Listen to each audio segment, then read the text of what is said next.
birinchi qo'ygan videomiz o'zi deyarli 1 millionga yaqin prosmotr bo'lgan. Shunaqangi katta bozorki Instagram orqali juda ham ko'p sotuvlar qilishimiz mumkin. Bitta shaxsiy brendning orqasidan 3 oyda 20 million dollarlik sotuv qildik. Bitta video joylab million prosmotr qilib tashyapti-ku, ularga nima deysan desa, o'sha odamlar o'zi bilmagan holda aynan mana shu instrumentni ishlatib qo'ygan. Sportchilar chiqib ketdi 70-75 legenda deb masalan. Video ko'rsam odatda oxirigacha ko'rmasligim mumkin. Chunki hali o'zim o'ylamaganman. Eng sodda misolda tushuntirib beraman. Agar bunni ham tushunmasangiz, katta ehtimol bilan bu sohada juda ham nolsiz. Million qilish qiyinmi? Ha, qiyin. Uni orqasidan maqsadli obunachi olib kelish undan ham qiyin. Va uni orqasidan sotuv qilish undan ham qiyin. Eng qiyin etap mana shunda. Kechagina bitta inson bilan gaplashdim. Videolar uchayapti, lekin sotib bo'lmayapti. Nima qilay deydi. Assalomu alaykum barchaga, hormangizlar. YouTube kanalimga xush kelibsiz. O'zi anchadan beri YouTube kanalimga video joylamay qo'ygandim. Oxirgi marta Xayrullo Asad bilan podkastimiz chiqqandi. Agar kimdir haligacha ham ko'rmagan bo'lsa, ko'rib olish mumkin. Xo'p, bugungi mavzuyimiz aynan ko'pchilikni eng katta muammosini olib chiqqanman. Ya'ni Instagramda qanaqa qilib million prosmotr qilish mumkin. To'g'ri, bu mavzu siqasib ketgan mavzu. Buni juda ham ko'p odamlar, ekspertlar gapirib chiqqan, lekin 100% ishonch bilan ayta olaman. Aynan men hozir tushuntirib beradigan holatda, ya'ni formula bo'yicha hali hech kim tushuntirib bermagan. Ishoninglar, bugungi mavzuyimiz qanaqa qilib rostdan ham million prosmotr qilishimiz mumkin. Va shuni orqasidan maqsadli obunachi yig'ishimiz mumkin. Chunki Instagramni bilaman, agar siz bu videoni ko'rayotgan bo'lsangiz, katta ehtimol bilan qanaqa qilib blog yuritishga qiziqib kelayotgan odam hisoblanasiz yoki endigina boshlayotgan inson hisoblanasiz. Va yana qo'shimcha qilaman, bu ma'lumotni hali pullik kurslarda ham ko'p pulli kurslarda ham yo'q. Buni shunchaki sizga tekinga bermoqchiman. Shuning uchun mehnatimizni qadrlagan holda pastda bitta like-ni bosib qo'ying va obuna bo'lishni unutmang. Demak, boshladik. Instagramda million prosmotr qilishda eng sodda formulasini aytaman. Demak, Instagramda keling undan oldin o'zi Instagramda qancha foydalanuvchi bor degan savolga kelamiz. Hozirgi paytda butun jahon bo'yicha Instagramda 3 milliarddan ko'p odamlar foydalanadi. Ya'ni 3 milliardta inson degan, ya'ni 3 milliardta akkaunt emas. 3 milliardta odam foydalanadi. Taxminan bu agar profilni soniga hisoblaydigan bo'lsak, taxminan 30 yoki 50 milliardga ko'payib ketadi. Bitta profil nomini hisoblaydigan bo'lsak, chunki bitta odamning o'zida yani bir nechta akkauntlar ochgan bo'lishi ham mumkin-da shuni hisobiga. Xo'p, endi keyingi masala. O'zbekiston bo'yicha nechta foydalanuvchi bor degan savolga ham kelamiz. Ya'ni butun dunyo bo'yicha 3 milliard foydalanuvchi bor ekan. Lekin O'zbekistonda qancha bor? Keling shunga ham javob beramiz, xudo xolasa. Aynan 2022-yilda 4,5 milliondan ziyod foydalanuvchi bo'lgan. Ya'ni 2022-yil dekabr oyida.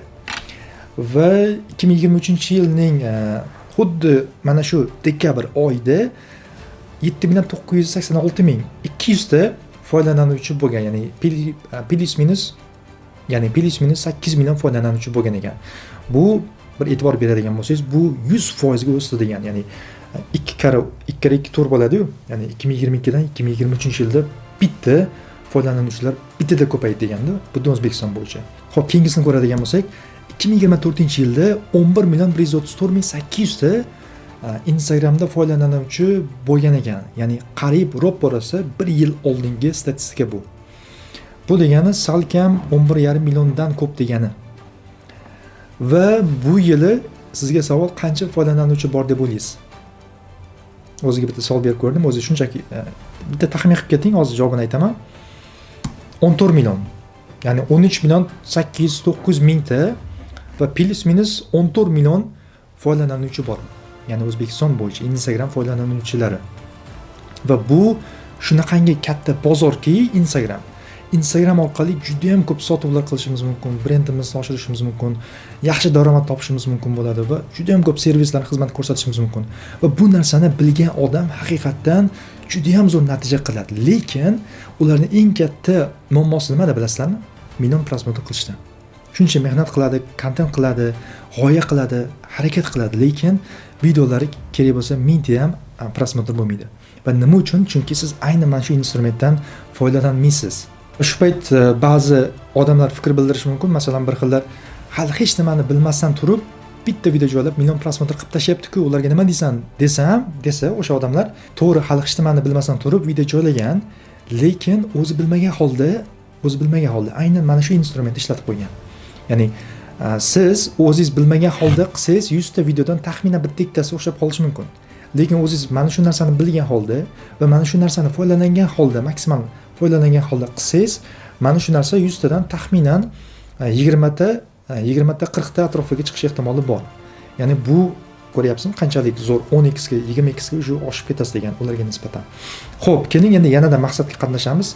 Instagramda o'zi million prosmotr qilishni eng oson yo'llardan biri biz Instagramda qanaqa segmentda odamlar o'tiribdi, mana o'shalarni biz yanada yaqinroq tushunib olishimiz kerak. Ya'ni o'zi segment nima degani bilmaganlar uchun aytaman. Segment degani bu sodda aytadigan bo'lsam bu qism degani, ya'ni aynan mashinalarga qiziqadigan odamlar bo'ladi. Ular futbolchilikka umuman qiziqmaydi. Bittasi deylik dehqon bo'lishi mumkin, meva sabzavotlar haqida videolarga juda ham qiziqadi va shu videolar unga ko'proq ko'rsatiladi Instagram bo'yicha. Lekin u umuman qiziqmaydi, masalan, qanaqa ovqat pishirish bo'yicha, misol uchun. Ya'ni bu yerda odamlar segmentlarga bo'linib ketgan. Mana shu segmentlarni biz qanchalik aniqlikda aniqlab olsak, bizda shunchalik oson bo'ladi million prosmotr qilish bo'yicha. Xo'p, mana bu yerda keltirib qo'yganman 14 million foydalanuvchilarni qiziqishlarini mana 3 ta etapga bo'lib qo'yganman. Bu misol tariqasida, lekin faqat bu degani emas. Juda ham ko'p segmentlari bor. Masalan, mashinalarga, SMMga, masalan, futbolchilikka qizlar ko'proq qiziqishadi. Deylik, life qanaqa ovqat shirin qilish mumkin, qanaqa deylik bitta kartochka orqali butun boshli shirin ovqat qilib tashlash mumkin, hokazo. Bittasi SMM ni o'rganyapti va SMM ga oid bo'lgan kontentlarni ko'proq ko'rish mumkin. Bittasi mashina sotib olmoqchi, yaqin oylarda mashinani ko'proq ko'rish mumkin va hokazo. Ya'ni bu yerda segmentlarga bo'lib chiqilgan. Keling buni yanada soddaroq tushuntiraman. Ya'ni sodda bo'lib ketyapti, e'tibor bergan bo'lsangiz. Xo'p, mana bu yerda 5 ta etapga bo'lib chiqqanmiz. Ya'ni biz endi Instagram foydalanuvchilarini 5 ta segmentlarga bo'lib chiqqanmiz. Yaxshilab qaraydigan bo'lsangiz, mana bu yerda yumaloq shakllarda bo'lingan.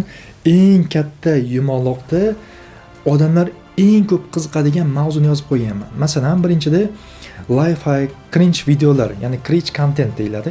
O'zi cringe degani bu qo'pol aytganda o'zbek tilida iflos deyiladimi? Adashmasam shunaqa deyiladi. Sodda qilib aytadigan bo'lsak, buni bachkana deb atasa ham bo'ladi. Ya'ni azoblash xizmati bor, boshqa bor, ya'ni ko'p masalan sportchilar chiqib ketdi 70-75 legenda deb masalan, yoki yaqinda chiqib ketdi 19 yoshimda mashina oldim degan har ikkita reelsning bittasi shunaqa bo'lib qoldi va mana shunga o'xshagan afsuski shunaqa kontentlar juda ham million prosmotr yig'ish oson bo'lib qolgan. Ya'ni bitta videoga olasiz va mana shu video bir kunda million prosmotr bo'lib ketadi. Afsuski shunaqa.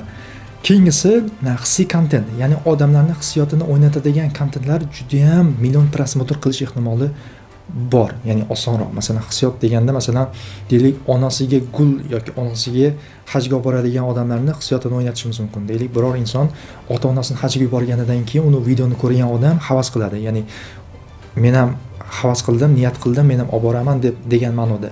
Va natijada odamlarning hissiyotini o'ynatgan holda ular nima qiladi? Like bosadi. Eng muhimi, videoni oxirigacha ko'radi. Boshqalarga yuboradi. Kerak bo'lsa videoni saqlab qo'yadi. Mana shu orqali video mana shu uchib million, balki 10 millionlab prosmotr bo'lib ketish ehtimoli juda ham yuqori. Keyingisi yangilik xabarlar bo'lishi mumkin. Bilasizlar, kun.uz bor. Chunki yangilik hammaga qiziq. Ya'ni O'zbekistonda bo'layotgan voqea hamma uchun qiziq. Shuningdek, keyingisi mashhurlar hayoti. Mashhurlarning hayoti kimga qiziq emas? Masalan, Ronaldoning hayoti men uchun qiziq. Ya'ni Ronaldodan o'rganadigan narsalarimiz ko'p. Rostdan ham undan ko'p narsani o'rganaman. Ayniqsa unda intizom juda ham kuchli masalan. Ya'ni mashhurlar hayoti haqida qanaqadir ma'lumot chiqarsangiz, odatda million prosmotr yig'ish ehtimoli ancha yuqori bo'ladi. Keyingisi so'z ishlatilmagan kontentlar. Ya'ni bu nima bo'lishi mumkin? Umuman so'z ishlatilmaydi. Inglizchada ham, o'zbekchada ham, ruschada ham. Shunchaki bitta videoni olasiz, qo'yaverasiz va bu eng oson yo'llardan biri. Ya'ni nafaqat million, balki milliard prosmotr qilishda eng oson instrumentlardan biri mana shu so'z ishlatmasdan qanaqadir kontent qilish. Mana shu ham juda ham muhim hisoblanadi. Agar videoni mana shu joygacha kelib, hali ham nima deyotganligimni tushunmayotgan bo'lsangiz, xavotir olmang, chunki hali bu boshlanishi, hali yarmiga ham kelmadik. Xudo xolasa bundan keyingi etaplarda yanada sizlarga soddaroq qilib tushuntiraman va oxirida miyasiga shundoq bitta tepadi. Bo'ldi, endi tushundim degan narsa sizda bo'ladi, xudo xolasa. Xo'p, keyingisi masalan bo'lishi mumkin. Ikkinchi yanada kichkinaroq segment bu biznes. Masalan, motivatsiya, farzand tarbiyasi haqida. Masalan, farzand tarbiyasi haqida men video ko'rsam odatda oxirigacha ko'rmasligim mumkin. Chunki hali o'zim uylanmaganman, farzandim yo'q. Bu videoni kimlar ko'rishi mumkin? Odatda farzandi bor bo'lgan odamlar ko'proq ko'rish ehtimoli katta. Chunki ularning farzandi bor va shu narsa, shu ma'lumot ularga kerak. Shuning uchun ham bular juda keng segment emasdan ancha torroq bo'lgani uchun bunga odatdagidan ozroq bo'lgan insonlar qiziqishadi. Keyingisi bo'lishi mumkin shaxsiy o'sish, shaxsiy rivojlanish bo'lishi mumkin. Ya'ni shu ma'lumot haqida ham video kontent joylayotgan odamlar ham yaxshi million prosmotr bo'lish ehtimoli yaxshi, lekin boyagi eng yuqori yumaloq shakldagi ma'lumot mavzulardan biroz kichkinaroq, ya'ni million prosmotr qilish birozgina qiyinroq. Xo'p, undan-da kichkinaroq sohaga keladigan bo'lsak, bu yerda time management bor. Vaqtni qanday boshqarish mumkin? Endi bu haqiqatdan vaqtni qadriga yetadigan odamlar bo'lishi mumkin. O'qiyotgan studentlar bo'lishi mumkin yoki abituriyentlar bo'lishi mumkin. Yana bilmadim kimlardir bo'lishi mumkin. Vaqtini qanday to'g'ri boshqarish haqida ma'lumot joylasangiz, odatda u ham million prosmotr bo'lishi mumkin. Lekin bu odatdagidan qiyinroq nisbatan. Shuning uchun atalib kichkinaroq qilib qo'yganman, soddaroq tushuntirish uchun. Investitsiya, ya'ni hozirgi paytda qanday qilib 1 so'm tikib 2 so'm qilish mumkin degan narsa juda ham ommalashib boryapti O'zbekistonda. Moliya haqida bo'layotgan kontentlar ham yaxshi uchadi, chunki odamlarda pulni boshqara olmaslik muammosi juda ham qiynaydi. Masalan, pul ko'payib ketsa, bittada pul yo'q bo'lib qoladi, qarzga borib ketadi. Xo'p, keyingisi marketing, sartaroshlik. Mana yanada kichkinaroq sohaga kiryapmiz va bunga hamma ham qiziqavermaydi. Masalan, sochni qanaqa olish kerak? Masalan, umuman qiziqmasdi menga to'g'risi. Boraman, bitta sartaroshim bor, 1,5 yildan beri shu odamga boraman, sochimni oldiraman, ketaman, bo'ldi. Qanaqa olishi, olmaslik menga qiziq emas, muhimi sochimni zo'r qilib olib bersa bo'ldi, o'zimnikini, bo'ldi. Boshqa odamlarga qiziq emas, chunki bu sohaga men qiziqmayman to'g'risi. Sartaroshlikka men qiziqmayman va qiziqadigan odamlar ancha O'zbekistonda kam. Ya'ni qurilishga men nisbatan qiziqaman. Masalan, binolarga qiziqaman, eng chiroyli, eng qimmat binolarga o'zim ham qiziqaman va loyihalarimda ham shu mijozlarimiz bor. Ham soham bo'yicha ishlayman, rivojlanaman, ham o'zim qiziqqan soha bo'yicha ham birga kollaboratsiya qilib ishlaymiz. Va eng kichkina shaklda mana bu yerda nasos. Kim nasosga qiziqadi masalan? Nasos. Kimdir mana shu nasos haqida video olib chiqadigan bo'lsa, odatda million prosmotr u yoqda tursin, bir 10 mingta bo'lishi ham nihoyatda qiyin. Ishoning, nihoyatda qiyin. Lekin buni ham million prosmotr qilsa bo'ladi. Buni ham yo'li bor. Chunki biz mana shu yaqinda bo'lgan proyektimizda qildik. Juda ham tor bo'lgan qurilishdagi sohada nima bo'ldi? U qurilishdagi soha o'z qurilish juda katta sohada, uning ichida yo'nalishlari bor. Shu yo'nalishlarda eng tor yo'nalish, ya'ni binoni xavfsizligini tekshiruvchi mutaxassis bilan shaxsiy brendni boshlaganmiz va deyarli 40 necha kun bo'ldi? Bugun 20-dekabr, 21-dekabr bo'lsa 41 kun bo'ldi. 41 kunda 0 dan 16 mingdan o'tishdik. Xudo xolasa 17 ming bo'ladi bugun. Kechgacha soat 11-12 gacha 17 mingta, salkam 17 mingta obunachi olib kirdik. Bu realni yaxshi natija. Ya'ni biz mana shu instrumentni qo'llaganimiz uchun bo'lyapti bu narsa. Xudo xolasa agar siz ham o'z sohangizda yoki o'zingizda proyektlaringizni qo'llasangiz, katta ehtimol bilan o'xshaydi. Endi keling Instagramdagi segmentlar haqida gaplashamiz. Ya'ni segment nima ekanligini sizga aytib o'tdim. Segmentlar bir necha juda ham ko'p segmentlarga bo'linadi. Endi mana shu segmentlarning aniq raqamlar bilan sizga o'zimni xulosam, o'zimni hisob-kitobim, o'zimni analizim bo'yicha sizga tushuntirib beraman, xudo xolasa. Qani unda boshladik. Mana 5 ta segmentga bo'lib chiqqanman. 5 ta segment. Birinchi va eng katta segment bu o'ta keng zona. Ya'ni buni narsani o'zim shunaqa deb nomlaganman. O'ta keng zona deb nomlaganman. Ya'ni segmentni so'zning o'rniga zona qo'yib qo'ysak bo'ldi. O'ta keng zona. O'zbekiston bo'yicha 57% odamlar mana shu zonaga kirar ekan. 57% degani boyagi 14 million foydalanuvchini hisobga oladigan bo'lsak, bu 7.908 ming odam degani. Ya'ni bir tasavvur qiling, 8 million odam mana shu o'ta keng zonadagi videolar, mavzularga. Endi keyinga ta'qib o'tamiz. Bu yanada biroz torroq zona va buni nomi keng zona. Keng zona esa taxminan 21% ni yozganman va 2.940 ming odam aynan shu zonaga kirar ekan. Ya'ni bu yerda keng zonaga qaysi biri kiradi? Mana ko'rsatib o'taman. Biznes, motivatsiya, farzand tarbiyasi yoki shaxsiy o'sish, rivojlanish haqidagi mavzularga qiziqadigan soha vakillari yoki insonlar bo'lishi mumkin. Hammasi umuman olganda. Bular hammasi keng zonaga kiradi va 21% tashkil qiladi. Keyingisi o'rta zona. O'rta zona bo'ladi 12%. 12% 12% bo'ladigan bo'lsa 1,680,000 odam mana shu zonaga kirar ekan va mana shu zonadagi ma'lumot mavzu chiqadigan bo'lsa 1,680,000 odam mazza qilib qiziqib ko'rishi mumkin. O'ta keng zona ham ko'rishi mumkinmi? Ha, mumkin. Lekin bular ancha layoqati kuchliroq. Tushundira oldimmi? Keyingisiga o'tamiz. Bu endi bu ancha tor zona 7% tashkil qiladi va 980,000 ta odam shu soha mavzulariga qiziqishi mumkin. Mana bunga marketing, sartaroshga qiziqmayman dedim-ku. Sartaroshga qiziqmayman, lekin qurilishga qiziqaman misol uchun. Aynan mana shu sohaga qiziqadigan odamlar O'zbekistonda 980,000 ni tashkil qilar ekan meni hisob-kitobim bo'yicha. Xo'p, endi eng tor zonaga keladigan bo'lsak, 5-segment bu.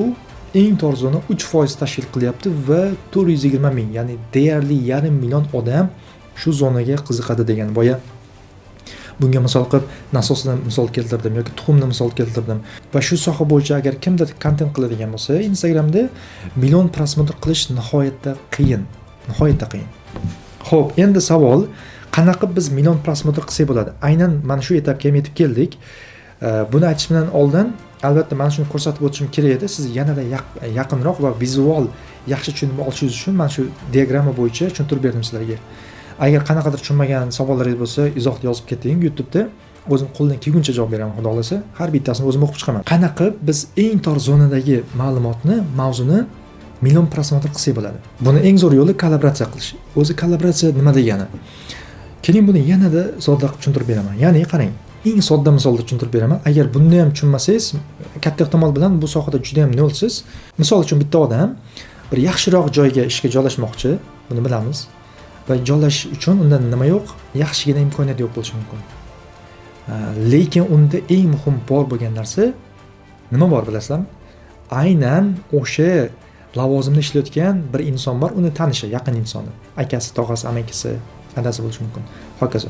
Endi o'sha inson yordam berishi mumkin. Ya'ni yuqoridagi inson eng pastki insonga shunday bitta qo'ldan cho'zib yuqoriga ko'tarib qo'yadi. Ya'ni buni tanish bilish deymiz-ku. Xuddi shu narsani Instagramda mana ishlatishimiz mumkin. Ya'ni bizda sohamiz juda tor bo'lishi mumkin. Stomatologiya sohasi bo'lishi mumkin. Masalan, tish sohasiga hamma ham qiziqmaydi. Masalan, men kimdir tish sohasiga bitta videoni ko'rib qolsam, ko'rmayman-da, to'g'risi u videoni. Endi savol, qanaqa mana shu videoni chiqarsa men shu videoni ko'rishim mumkin? Qachonki biz men qiziqadigan ma'lumotni olib chiqadigan bo'lsa. Tushundingizmi? Ya'ni biz juda tor bo'lgan sohani, juda keng bo'lgan sohalarga kollaboratsiya qilib tashlashimiz kerak. Keling buni stomatologiya misolida ko'rsatib o'taman. Ya'ni tish sohasiga hamma ham qiziqmaydi. Taxminan o'rta yoki tor zonaga kiradi, ya'ni 12 yoki 7% soha ichiga kiradi. Siz o'rta zonadan o'ta keng zonaga tushishingiz kerak bo'ladi. Endi qanaqa tushsak bo'ladi? Eng mashhur insonlarning tishlarini razbor qilib olib chiqsangiz bo'ladi. Masalan, menga keldi misol uchun Ronaldo. Ronaldoning tishlari juda ham qiyshiq bo'lgan. Taxminan 2008-2009-yillarda tishi rostdan juda ham qiyshiq bo'lgan. Tishiga nimadir qo'ydirganidan keyin tishi hozir juda ham chiroyli bo'lib turibdi-da. Qanday qilib Ronaldo mana qiyshiq tishlaridan hozirgi holatgacha kelganini razbor qilib olib chiqsangiz bo'ladi misol uchun. Hali bu mavzuni olib chiqqan inson bormi? Menimcha bor. Lekin mana shu instrument orqali olib chiqadigan bo'lsangiz, katta ehtimol bilan sizda million prosmotr bo'ladi. Bu narsani juda ham ko'pchilik qo'llaydi. Masalan, nima desak bo'ladi? O'zimiz sohamizda ham aytadigan bo'lsak, loyiha bo'yicha qilganmiz. Smeta bo'yicha masalan, smeta nima ekanligini ko'pchilik bilmaydi. Masalan, qurilish sohasida yurmagan inson smeta nima ekanligini umuman bilmaydi. Lekin biz nima qilganmiz? Shunchaki smetani biz boyagi Samarqand shahrida buzilgan Qo'ziqorin binosi bor-ku, 12 million dollarlik. Ana o'shani biz bog'laganmiz. Ya'ni o'sha vaqtda juda trend bo'lib ketayotganda har 3 ta rilsning bittasi shu Samarqanddagi binoni buzilishi haqida edi va biz mana shuni bog'laganmiz bir-biriga. Va shunda ham biz bir ko'chirmaganmizda o'zimiz anons qilganmiz. Nima qilyapti odamlar? Ma'lumot topib chiqyapti. Endi biz nima qilamiz? Birinchi videomiz mana shu haqida bo'lgan. Ya'ni birinchi qo'ygan videomiz o'zi deyarli 1 millionga yaqin prosmotr bo'lgan. Ya'ni tushuntira oldimmi? Smetaga hamma qiziqmaydi, juda tor soha, lekin biz o'ta keng zonaga tushib bitta mavzuni belgilab olamiz, ya'ni tanlab olamiz. Nima mavzu? Bunga bog'liq albatta mana shu Qo'ziqorinli bino, buzilayotgan bino. o'shani biz bog'laganmizda olib kelib smetaga shundoq bog'lab ketganmiz. Ya'ni tushuntira oldimmi? Agar siz mana shu smeta nima qilish kerak degan mavzuni olib chiqqanimizda men 100% garantiya beraman, 1000 ta ham prosmotr bo'lmasdi. Eng sodda misolda bir qismini sizga hozir tushuntirib berdim. Endi ikkinchi million prosmotrdan keyingi keladigan yana bitta muammo bu maqsadli obunachi olib kelish. Ya'ni million prosmotr qilish osonmi? Yo'q, oson emas. Qiyin. Lekin undan qiyin bo'lgan etap ham million prosmotr, ham uni orqasidan maqsadli obunachi olib kelish juda ham qiyin, rostdan ham qiyin. Ko'pchilik masalan, ayniqsa hozirgi paytda juda kuchayib ketdi. Biznesmen bo'lib turib, qanaqa qizga uylanish kerak degan mavzuni olib chiqyapti-da. Bu juda ham kulgili holat. Nima uchun olib chiqyapti? Chunki million prosmotr bo'ladi. Hammaga qiziq. Chunki hamma ham masalan qanaqa qizga uylanish kerak deb o'ylanib yuribdi shu paytgacha. Lekin mana shu videoning orqasidan qanaqa obunachi keladi? Sohaga qiziqadigan obunachi keladimi? Yo'q, kelmaydi. Maqsadli keladimi? Yo'q, kelmaydi. Aynan shu qiz izlab qiz topolmay yurgan odamlar keladi va unda keyinchalik minusga o'ynab ketishi mumkin. Ya'ni o'sha profilda axlat tushib ketadi, boshqa bo'lib ketadi va juda yomon ahvolga tushib ketishi mumkin. Bitta video 60 million bo'lgan. Adashmasam 50 yoki 60 million prosmotr bo'lgan, lekin bizga plyusga emas, minusga desak ham bo'ladi. Ya'ni minusga o'ynab qo'ygan. Undan ko'ra u videoni chiqarmagan yaxshi, to'g'risi. Shu tomoni bor. Endi chumoliga million prosmotr boshqa, million prosmotrda orqasidan keladigan maqsadli obunachi boshqa va mana shu muhimroq. Lekin undan ham muhimroq bo'lgan narsa bor. Ya'ni million prosmotrdan ham muhim va uni orqasidan keladigan maqsadli obunachidan da muhim bo'lgan narsa bu obunachi orqasidan sotuv qilish. Eng qiyin etap mana shunda. Ya'ni million qilas. Okey, mayli. Maqsadli obunachi olib kelizam deylik. Mayli. Lekin sotuv qila olasizmi uni orqasidan? Kechagina bitta inson bilan gaplashdim. Videolar uchayapti, lekin sotib bo'lmayapti. Nima qilay deydi. Mana shunaqa. Endi sizga yana bitta yangilik aytaman. Xudo xolasa bu haqida ham alohida reels qilamiz. YouTube'da chiqaramiz, xudo xolasa. Bitta shaxsi brendni orqasidan 3 oyda 20 million dollarlik sotuv qildik. Ya'ni biz emas, shu mijozimiz qildi. Biz ham juda ham xursand bo'ldik, to'g'risida. Ya'ni bizda ozgina bo'lsa ham hissamiz sababchi bo'lganimizdan juda ham xursand bo'ldik. Ya'ni nima demoqchiman? Million qilish qiyinmi? Ha, qiyin. Uni orqasidan maqsadli obunachi olib kelish undan ham qiyin. Va uni orqasidan sotuv qilish undan ham qiyin. Ya'ni tushuntira olyapsizmi? Sizning asosiy maqsadingiz nima? Sotuvmi? Sotuv deganda qanaqadir mahsulot sotish emas, xizmatingiz bo'lishi mumkin. Umumiy olganda pul, daromad. Ham million, ham maqsadli obunachi, ham sotuv qila olgan inson haqiqatan juda baxtli inson deb ayta olaman bemalol. Sizlarga aytmoqchi bo'lgan ma'lumotlarim mana shundan iborat. Xudo xolasa, agar yana qanaqadir savollar bo'lsa, nima haqida sizni qiynayapti, misol uchun mana shu ijtimoiy tarmoqda proyektlar bo'yicha yoki shaxsiy brendda o'zingiz loyihalar olgansiz, qanaqa natija qilish bo'yicha muammolar bo'lsa, izohda yozib keting. Xudo xolasa, qo'ldan kelguncha javob berishga harakat qilaman. Keyingi videoda ko'rishguncha obunani bosib qo'ying, charchamang.